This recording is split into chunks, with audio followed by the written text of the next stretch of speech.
सहाफ़ियों यानी जर्नलिस्ट को भी 400 रुपए में गैस सिलेंडर फराहम करने तेलंगाना हुकूमत का वादा। तेलंगाना की बीआरएस हुकूमत ने सहाफ़ियों यानी जर्नलिस्ट को भी रियायती शरहों पर 400 रुपए में गैस सिलेंडर फराहम करने का वादा किया है। चीफ मिनिस्टर व सदर बीआरएस केसीआर ने इतवार को पार्टी का इंतखाबी मंशूर जारी किया। बाद अज़ाम मीडिया से गुफ्तगू करते हुए कहा कि मरकज में बीजेपी ने गैस सिलेंडर की कीमतों में गैर मामूली इजाफा किया है और आम आदमी पर नाकाबिले बर्दाश्त बोझ डाल दिया है। बीआरएस को इस बोझ से छुटकारा दिलाने के लिए खवातीन की जानिब से बड़ी तादाद में दरखास्तें मौसूल हुई है, जिसकी वजह से इंसानी हमदर्दी के साथ एक और गारंटी का ऐलान किया गया है। हम वादा करते हैं कि जब बीआरएस दोबारा इख्तिदार में आएगी तो वो मुस्तहिक गरीब खवातीन को 400 रुपए में गैस सिलेंडर फराहम करेगी और बाकी बोझ हुकूमत बर्दाश्त करेगी। वहीं ये स्कीम से सहाफ़ियों को भी फायदा हो गया।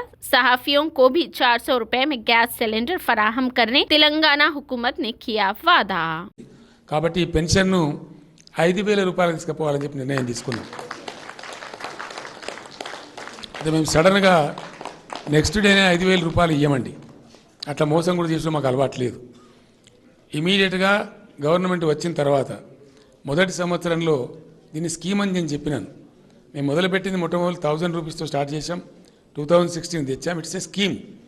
ఈ స్కీమ్ కూడా ఇప్పుడు ఏంటంటే నెక్స్ట్ ఇయర్ ఇమీడియట్గా నెక్స్ట్ ఇయర్ మార్చ్ తర్వాత 3000 రూపాయలు చేస్తాం. 2016 ఉన్నదాన్ని 3000 రూపాయలు చేస్తాం. ప్రతి సంవత్సరం ఒక 500 రూపాయలు పెంచుకుంటూ 5వ సంవత్సరం నిండే నాటికి 5000 రూపాయలు తీసుకెళ్తాం. ఇది స్కీమ్ యొక్క డీటెయిల్.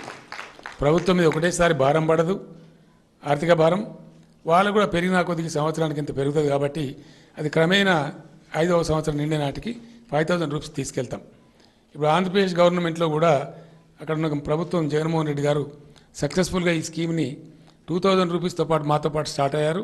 చివరికి వచ్చేటప్పటికి 3000 రూపీస్ తీసుకొచ్చినారు. చాలా విజయవంతంగా అక్కడ ఇంప్లిమెంటేషన్ జరిగింది. అదే పద్ధతిలో ఇక్కడ మేము కూడా 3000 రూపాయలు ఇమీడియట్గా చేస్తాం. అంటే మరో 1000 రూపాయలు పెరుగుతుంది. అది క్రమంగా సంవత్సరానికి ఒక 500 పెరుగుతూ పోతుంది. మిగిలిన 4 సంవత్సరాలలో అది 5000 రూపాయలకు చేరుకుంటుంది.